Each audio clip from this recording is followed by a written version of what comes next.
Chapter 4. Dirty Mist, Sorrowful Rain. Ananan announced that they were nearing the Galaxy Academy. A spherical basket formed of rings like multiple silver threads floated in the flood of starlight like fireworks. The GP ship had finally reached the Galaxy Academy after a long detour. It had taken 3 days. They got word from the docking station that it was full, and they couldn't dock. They had been scheduled to arrive just before Captain Pike's ship, but something in the scheduling system had malfunctioned. Ananan asked them if there were any other docks available. It seemed there weren't, but it was faster to go from the ship to immigration via linear line anyways. So that's what they did. All around Sena, the crew had perfect pictures of Ryoko that they were carrying with them. They wanted to get to the Galaxy Academy as soon as possible to show off the pictures like treasure. The average wait time that day to get to immigration was 15 hours. Sena didn't mind. He wanted to go to the GP Academy as soon as possible. He thought about what he had said to Ryoko. At Ryoko's welcome party, Sena had been standing in front of a surprised Ryoko. Sena was the one who entered the random jumps that had captured all your friends, Alan told her. She introduced herself to him and he introduced himself to her. She figured that he must have had some sort of special abilities like Mitoto. She asked Sena to join her as her underling. She felt there were plenty of people more deserving of his powers' effects than the pirates. Alan and the others were excited by this, but Sena silently declined. She stepped closer to him and offered to let him be captain of her ship. Sena was again unresponsive towards her offer. The crewmen accepted her offer, but she hadn't offered it to them, and she advised them to keep silent. She only wanted Sena. She asked him to be a space pirate, and he politely refused. Were the conditions I offered not good enough for you? No, that isn't it. I made a promise to Sito, and besides, I don't think piracy is a good thing. There's no future in it. Fine, but the next time we meet, it will be as enemies. And then she left. After she left, he was staring at the photo they took to commemorate the visit. Sena's ship had already made the final jump to the academy. Her adjutant asked her if she wanted to add Sena to the pirates' enemy database. Ryoko hadn't decided yet. Sena was still inexperienced, and he was from a primitive civilization, so she told the adjutant to give her some time to think about it. To the adjutant, Ryoko was like a daughter. Her parents had died in an accident, and she was left with him. He brought her up and trained her to be a space pirate captain. But it seemed that in making her a captain, he unknowingly took away her ability to express her more feminine feelings. He hesitated to put Sena in the database when he noticed her subtle, unhappy look. As a surrogate parent, he only wanted his pseudo-daughter's happiness. He told her he wasn't reporting it to the Daruma and asked her if that was okay. She said yes and thanked him. Meanwhile, Sena was amazed by the rings of the Galaxy Academy in front of him. He was so close that all he could see was a solid, almost completely white wall standing in front of him in outer space. The docking area was 10 times larger than their ship. It was the size of 3 high-rise apartment complexes glued together. The outer circumference of the ring we saw earlier is about 360 billion kilometers. It's about the size of your planet's entire solar system, Ananan told Sena. He couldn't believe this was the Galaxy Academy. It wasn't. It was just the relay station, which was something similar to the Academy's customs office. All the people who entered the Academy received immigration inspections first. This huge thing is just a registration office? Sena asked. The ship's operators announced that they were sensing something jumping out of hyperspace at them. They tried to avoid it, but they couldn't. A ship came out of subspace behind them that was 10 times larger than them. The ship hit them and exploded. Sena blacked out. He woke in a hospital. That was a very normal thing for him, so assumed that he had dreamed the whole ordeal of going into space. He noticed a woman was holding his hand, and he thought it was Kariko, but when he looked up it was a Maine. He shot up in a panic and noticed that he was clearly in a space hospital. He checked his face for lipstick, but there was none. I'll give you CPR again if you really want my lipstick on you that badly, she told him. Sena told her that she should quit being so childish. Amain thought of something very adult for them to do. She asked him if he wanted to have sex with her. Sena panicked. Amain was just kidding with him though, and she made sure to let him know that after watching him panic for a while, and she apologized. "Thank you for coming to check on me, Amain," he said. She was surprised he even remembered her name. Shortly after the doctors re-examined him, Sena was released from the space hospital. He was taken to a giant rail station by Ananin, Mitoto, and Amain. They got into the cramped rail car. Amain squished her boobs into him on accident, but probably on purpose. Mitoto noticed Sena's tent. She giggled about how straightforward Sena was. Ananin was shocked, not because of Sena, but because Sena knew Amain. He was a big fan of hers like the crew was towards Ryoko. Sena wondered if Amain was similarly famous. Ananin explained that Amain was the #1 model for the Konak fashion line, at least until she retired a year ago and joined the GP. As soon as she had enlisted, applications to join the GP went up by 20%. Because of the increase in recruits, Ananin was promoted to captain. He was surprised that Sena had charmed Ryoko, Sito, and now Amain. Sena was confused. He wasn't quite sure what the barometer of beauty was in space. Ever since he had gotten to space, all the women he had met were ridiculously pretty. Ananin told Sena that the reason he had ended up in the hospital was that a ship of camouflaged pirates was sneaking in. Thanks to Sena, the pirates had been kept from getting into the immigration office. They had been trying to invade the station by camouflaging their ships and raiding the place. Amain was in charge of the investigation, and that's why she had visited him. Sena apologized. They rejected his apology. They considered it a good thing. Mitoto told them they had to go get Sena's baggage. But it seemed that someone else was going to have to get it at a later time because the replacement ship that Ananin was given was too small to carry any baggage. Sena wanted to see the damage and they agreed to show him it, but they made sure to remind him that it was not his fault. They changed the destination of the car. The GP ship was damaged worse than it had been damaged when Sito found them. Sena was horrified. He ran into an old man wearing a maintenance crew outfit. It was Mitoto's father, Minami. He introduced himself to Sena shortly after confirming Sena's identity. Sena recognized Minami's last name, but couldn't place where. Sena felt a trembling hand behind him holding onto his shirt. Minami yelled orders to Sena to move to the right with implied urgency. Sena turned around. Mitoto was behind him. She apologized to her father for hiding. He yelled at her over her disappearance for a while. Sena remembered that he still hadn't called Kuriko. He apologized to Minami and Mitoto and told them he had to leave. He ran off, but a hole in the floor opened up beneath his feet. He fell down to the floor below him. The math in the situation was simple to guess. Falling Sena times a crash into the control panel directly beneath him equals catastrophe. The GP ship dropped from the crane arm that was holding it over the nanomachine-filled water that was repairing it. The dock where Mitoto and Minami were standing was flooded by a huge tidal wave. An hour later, Sena and Ananin were in the rail car again. Sena apologized to Ananin for causing the ship repair to go astray. His apology was again dismissed by Ananin. They passed through an area where they could see a huge garden-like area all around them through the rail car's windows. It was a space colony in the immigration station. He explained that the rings were a sort of border around the Galaxy Academy which is inside of them. The rings themselves were a sort of coalition state owned by the Galactic Federation and the Galaxy Academy, and they acted like the Berlin Wall to keep people out of the Galaxy Academy who shouldn't be there. There were also facilities related to the Galactic Federation in the rings. The outer rings were the longest structure of the galaxy, so they were also used for shopping and logistics centers. Since it was only necessary to get audited to enter the academy, many people came to the rings to go shopping and sightseeing.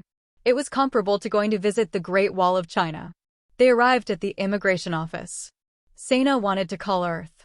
It seemed they had plenty of time, and there was a phone nearby. He had gotten a queue number to see his immigration officer and had plenty of time to wait. The waiting area was a huge park. He couldn't reach Kuriko when he called.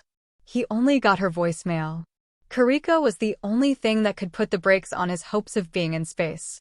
To him, she was the only thing equivalent to journeying to outer space.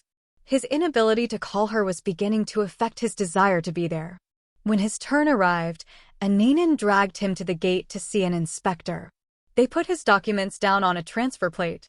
Sena was thinking to himself about his promise with Sito. He hadn't been paying attention, but when he looked up and he saw the woman behind the partition, he ran to the partition and stared at the inspector as he pressed himself to the glass. It was Kariko. She was supposed to have been working in Tokyo. He couldn't believe it. He wondered if there was just a person who looked like her in space. Obviously, genetics could only produce so many results. He was having trouble grasping that it was actually Kariko until she called his name. She asked him if he was okay. She had been worried about him. He asked her what she was doing in such a place. Was she also a special case like him? She got up from her seat and went up to the barrier door that separated them. What about Tokyo? Why was she in space? Was Kariko also a special case? Since when? For what reason? How did she get a brochure? But Kariko did not reply to Seina's questions at all. When she got up from the operator's seat, she slowly walked forward towards a transparent door that separated her and Seina. Seina ran to her and bumped into the door and hurt his head. She asked if he was okay from behind the door. He was fine. She asked him to please return to Earth. The universe was far more dangerous than Seina knew. But his mind was made up. You know, Inspector, there is no defect in his papers, and I think that the issue of where he's from has been overridden by Kamiki Seto Jurai, a Nanin said, but Kariko was the inspector. It was her decision. She reminded him that this was a personal matter and told a Nanin to fuck off. A Nanin scurried away in fear. Kariko told Seina that she was his guardian now and that she would be taking over for a Nanin, whom she dismissed. A Nanin had to obey. He left. She pleaded with Seina some more to return home. Kariko-san, A main came in and cut him off. Kariko yelled at a main for disrupting the immigration process. A main came in behind Kariko. She pressed a button on the operator panel. There, now it's done. You're admitted. The door separating them opened. Kariko yelled an angry agagag. A main was happy. Now she had 200 referral points, so she should get a free trip to a luxury GP recreational facility that was known for its great spas and hot springs. I have 2 tickets, you know. You can join me if you like. A main told him. Kariko got even angrier and yelled at a main about how Seina's current predicament was all her fault. What? Did you want to press the button yourself that badly? I'll just let you have the next one. Tyro Elias, a new entrant to the theater academy, came through. A main left Kariko to do her job and grabbed Seina's arm and led him out of the inspector's office. Kariko wanted to go after them, but her innate seriousness kept her doing her work duties. Seina told Amain that he still had to talk to Kariko. Amain took him through a dense city area. Everyone around him looked at him weirdly. He remembered that Amain was a famous model. That was a very dangerous fact for Seina. He didn't know where Amain's fans were lurking, and so he was like a lamb walking in a group of wolves. It was suicidal behavior. Let me go, I can walk on my own. He begged her. The eyes that stared at him just increased. Wait. The Messiah appeared. Kariko, who had finished her duties, had followed him. He was saved. Seina was relieved. After all, it was always Kariko who helped him. He was glad that even in space this fact hadn't changed, but the stares only doubled. He wasn't saved at all. It seemed that Kariko had her own fan club, at least from the voices of men around him swearing grudges. Amain and Kariko began to argue. More people began watching. Seina tried to calm them down. They fought some more. He told Kariko that Amain giving him the pamphlet was an honest mistake. She had only done it because he was at Tenchi's. Their fighting still continued. Amain grabbed Seina and pressed her breasts into his shoulders again. I've known him since he was little. You don't know the first thing about him. I know he is responsible for the largest capture of pirates in history. Both of you, please stop. A voice rang out from an emergency display screen that had popped up in front of them. Amain and Kariko saluted the old blonde woman on the screen. It was Mikami. She gave them orders to go to see Eri immediately. Eri's office looked like a greenhouse floating in space.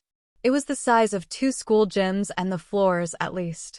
The parts that weren't covered by trees were pure obsidian. This room was certainly amazing to Seina, but not as exciting as the Mikagami was. Do you like the scenery here? Oh yes. Nice to meet you, Seina Yamada. I am the principal of the GP Academy, Mikami Kuromitsu. She was Minami's sister and Mitoto's aunt. Seina unconsciously straightened his posture upon hearing her last name. She introduced the woman next to her as Eri Masaki, chief executive of the Galaxy Academy. The lady next to her who was introduced as Eri looked like she was in her late 20s. Eri smiled at Seina. Seina felt something nostalgic about her smile. The two women asked for Kuriko's opinion on the matter. Kuriko felt that contacting early-stage civilizations was forbidden by galaxy law.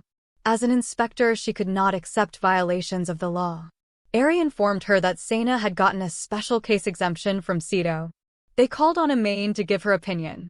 Because you were careless and misidentified him, you invited a pure earthling to the GP. What was the intention of your solicitation? Even if I told you my intention, I saw something special in him. I had a feeling. That's so irresponsible, yelled Kuriko. Mikami glared at her. Excuse me. Besides, he was in that place. But, more than that, I felt he had some talent that would be wasted in that place. I just had a feeling, a main said. Eri and Mikami knew that a main's intuition was sharp. She has a record of never encountering pirates and a 98% shooting accuracy rating without computer assistance. Her intuition was very well regarded for its sharpness. Okay, we understand. Kuriko still complained, but Eri told her that they had Seto's permission and even his family, so Kuriko's complaints were invalid. But ultimately it was Seina's decision. He chose space. The matter was settled, but Amain was barred from her promotion to first-class detective. She was made an instructor at the GP Academy. When she objected, she was given the option to help Mitoto clean instead. She settled on being an instructor. Then they dealt with Kuriko. They knew about her visit to Seto. After Seina had come to the Mikagami, Kuriko had actually caught up with the 7th Defense Fleet. Minaho, Kuriko shouted. She looked like she was in a hurry and had run to the repair site of the GP ship. Minaho greeted her. She was there earlier than Minaho had expected. Kuriko asked where Seina was. He was in bed, but Minaho told her to wait a moment. Minaho grabbed Kuriko to keep her from running off and told her it was late and Seina was tired from seeing Seto. Kuriko understood how Seina could be tired after having an audience with Seto. Kuriko painfully understood. She had no choice but to withdraw silently. Minaho asked her if she would like to talk to Seina in the morning. Repairing the ship would take a while. Kuriko noted how terrible the GP ship looked. Minaho told Kuriko that Seina had captured 489,000 ships. Kuriko turned pale when she heard that number. The situation was the embodiment of her worst nightmares. Seina was only alive by pure coincidence. Minaho told Kuriko that Seina seemed happy to be in space. Kuriko was surprised by this. Seina had wanted to see the stars since he was young. Kuriko seriously considered asking them to erase his memories in his sleep and bringing him back to Earth. Given Seina's bad luck, that would be dangerous to do. Minaho reminded her. She asked Kuriko to help her process the data on the captured pirates. She did and fell asleep while doing it. When she woke up, Seina had already left. She caught up with him when he was docking, and he got hit by a pirate ship. She went to go to the hospital to see him, but she was sent to the wrong one. When she got to the right one, he was already discharged, and so on and so on. When she heard he was at immigration, which was where she worked, she messed with the system to get him assigned to her. Mikami scolded Kuriko for messing with the system like that, but she knew that Seina was like a little brother to Kuriko. You think of Seina as a child you must protect, and Earth is his cradle. But he is not. It is not Seina who needs the cradle truly. It's you. Mikami told Kuriko. Kuriko shuddered. What Mikami had said was true. She tried to make a rebuttal to Mikami, but she cut her off. You will also be giving your resignation, so you can become an instructor like Amain. What? We need good personnel to help him grow. Please help him out. Kuriko tried to object. I will not accept complaints, and I have a message from Seto-sama. Treat him firmly and make him into a man, said Mikami. Kuriko had fallen right into Seto's trap. The woman before Seina was a wow, an alien with facial features like a lion. Sena was surprised. He hadn't met any non-fully humanoid aliens before. I will introduce you, Irma. This is our new student, Sena Yamada. Eri said. Irma had heard of him and looked at him with interest. It seemed his name had already become familiar in the academy. Irma pointed out that Sena was staring at her strangely. He apologized. She thanked him for the apology and nuzzled his face with her face. He had déjà vu and felt like this wasn't the first time he had met her. He asked her if they had met before. She apologized for her forwardness. Cheek rubbing was just how the WoW greeted people. She let Sena know that if he wanted to go out for a date with her, she was free anytime. She waved goodbye and left. Oh my, what a charmer you are, Eri remarked. I feel like I know her from somewhere. I thought I would guide you through the academy, but after all, Sena, you should have a young hottie like Irma. That's not the case, Eri. I want you to be my guide. This made Eri happy. She began to guide him. She boasted about how much she knew about the academy and the places in it. Since she was the president of the academy, she could show Sena anywhere she wanted to show him. She was determined to give a month-long hot spot endurance tour to help him with his training. She told him it would be a physical challenge, but she would be able to show him all the famous spots. It would take hundreds of years to see the whole place though, and Eri made it clear that she was more than willing to do it. She told him they could be together forever. The Sena spacecraft was about to be swallowed by the Eri black hole right when a school official who had been appointed to monitor her from afar decided it was time for him to step in. The official said he needed Eri to sign something and gave Sena a nod. Mikami had foreseen Eri going a bit boy crazy over Sena. Eri assured Sena she would finish handling the paperwork quickly. Other staff members surrounded Sena to ask him questions. They consisted of a wide variety of races. There were humanoids, wows, and people who were part machine or possibly fully machine, and there was even one who was green. They asked him a bunch of questions, but they suddenly stopped and backed away from Sena. A shadow of a man stood in front of Sena. Sena greeted the man. He ignored Sena and lectured him about how Earthlings didn't belong at the academy. It was Sirio Tenan. Eri threw a file folder at Sirio's head. It got stuck in his hair at the corner. Don't intimidate new students, you idiot. Oh, Eri, you're looking as pretty as ever, Sirio said. He told Sena he was looking forward to teaching him and ran off. Eri explained who Sirio was and how Tenchi had defeated him. He asked her about Tenchi and how he was involved with all this. You know about Jirai, the planet that Sita-sama lives on. It's the strongest military power in this galaxy. I heard that. Yes, so, the royal family of Jirai has 4 houses, the Kamiki family like Sito, the Amaki family, the Tatsuki family, and the Masaki family. Masaki. Sena, have you met Tenchi's grandfather? Yes, I know him well. When Sena was a child, the shrine was like a playground for him. He is the son of the emperor of Jirai, Azusa. Yosho Masaki Jirai is his real name, but on the earth, he goes by Katsuhito. That old man. Tenchi is a direct descendant of Emperor Jirai. Sena had trouble seeing how all that could be connected. He asked how Kariko was related. They are also descendants of Yosho. Not only Kariko and Kai, but all the people who live in that village are more or less descendants of Yoshos. Sena now understood why people kept referring to him as a pure earthling. Kai's village was very ordinary now, but Sena had heard that it was quite a closed-off village before the war. That made sense. Everyone had the Masaki surname and were descended from aliens. The faces of people in the village crossed his mind. All of them are aliens. Sena was strangely excited for some reason. He asked why Kai hadn't believed him when he said he was in space. Eri told him that children in that village weren't usually told till they were adults. So, Kai doesn't know? I don't know.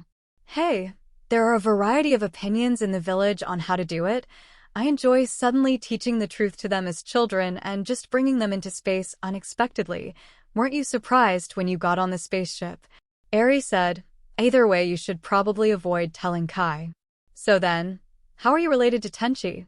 I'm Yosho's wife. She showed him her wedding ring. So, then you're Tenchi's grandma? Don't call me grandma. Her face changed to that of a demon. He apologized. A word like grandma is unfitting for a young pretty lady like myself, don't you think? She put her hand around Seina's shoulder. Seina wondered why she was being so sexually aggressive towards him if she had a husband. Seina asked her how Minaho was related to her. Oh, that girl is my daughter. She is a nice girl, but she's having a bit of trouble finding someone to marry. She laughed. He laughed. Well, it's time to get going. They went to the Academy's clothing bureau. It was a place where they provided and adjusted uniforms and various accessories. Seina tried on a GP uniform. Surprisingly, it's the same as Earth clothes. The civilian clothes he had seen so far were designed like those seen on the Earth.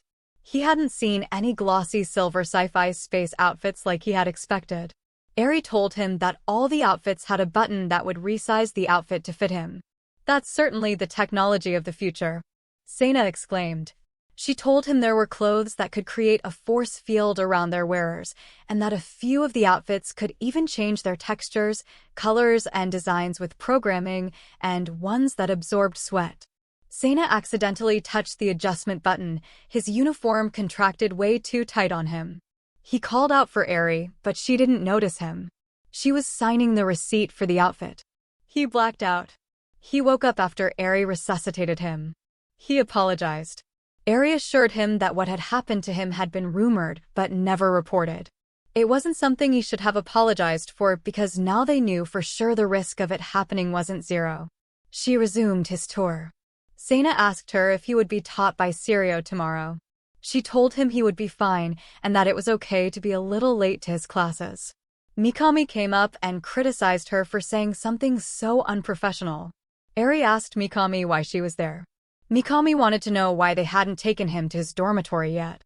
Eri told her they were on their way there. It was not long before Seina was introduced to the dorm. Eri and he got ready to part ways. Girls were forbidden in the men's dorm. Seina thanked her. She let him know that he wouldn't have his own private room no matter how famous he was. The GP didn't believe in special treatment. He understood. He had actually wanted roommates because he didn't know anything about where he was. Eri told him that tomorrow was the entrance ceremony before she got in a car and drove off. Seina breathed a sigh and smiled. He was happy that space wasn't all that different from Earth. Yamada Seina, Earthling. Earth age, 15 years old. Registration is completed as a freshman of the GP Academy freshman as of today. His special feature, special skill, special ability, and weak point are all the same: bad luck.